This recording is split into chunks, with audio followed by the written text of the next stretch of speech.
আসসালামু আলাইকুম। কেমন আছেন সবাই?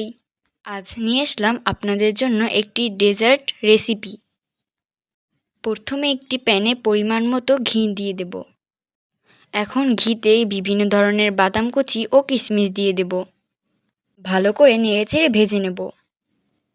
দেখুন কিশমিশগুলো কিভাবে ফুলে ফুলে যাচ্ছে।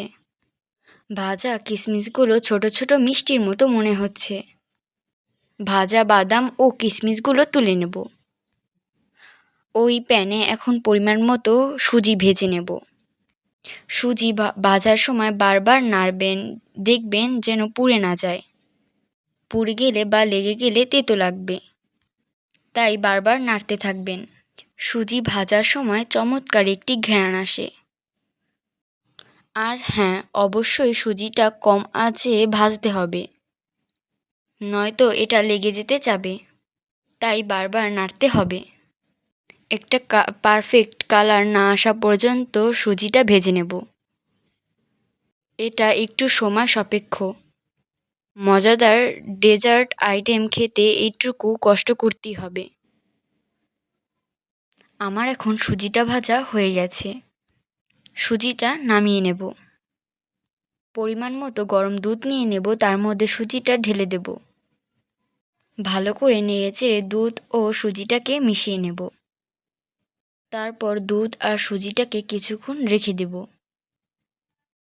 এখন ক্যারামেলের জন্য পরিমাণ মতো চিনি নিয়ে নেব। এখন চিনিটাকে অল্প আঁচে নাড়তে থাকব।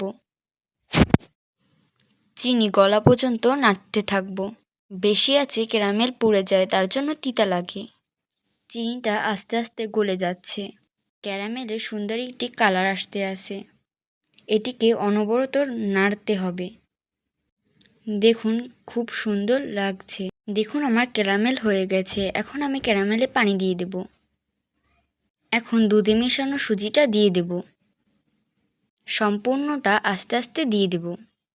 সবটা দেওয়া হয়ে গেলে মিডিয়াম আঁচে রান্না করব।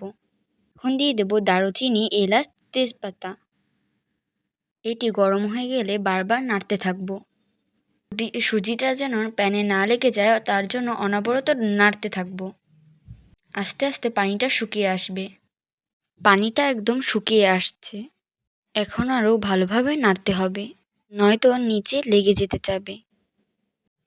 আলহামদুলিল্লাহ, সুজিটা হয়ে গেছে। এখন ওই ভাজা বাদাম কিশমিশগুলো উপরে ছিটিয়ে দেব। এখন ওগুলো নেড়েচেড়ে ভালোভাবে সম্পূর্ণটাই মিশিয়ে নেব।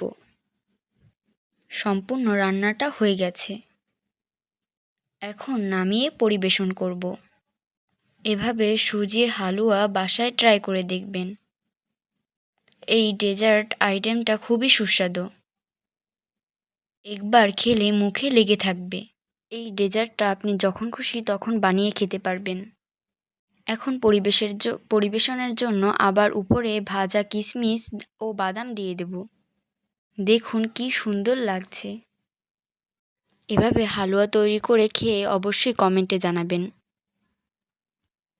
ভিডিওটি ভালো লাগলে অবশ্যই লাইক, কমেন্ট ও শেয়ার করবেন। এভাবে কিছুক্ষণ হালুয়াটা রেখে দিলে ঠান্ডা হয়ে গেলে আপনারা চাইলে বিভিন্ন ধরনের শেপ দিয়ে দিতে পারেন। সুন্দর ডেকোরেশনের জন্য উপরে গুঁড়ো দুধ ও চিনি ছিটিয়ে দিতে পারেন। আবার দেখা হবে নতুন রেসিপি নিয়ে। সে পর্যন্ত সুস্থ থাকুন, ভালো থাকুন। ধন্যবাদ।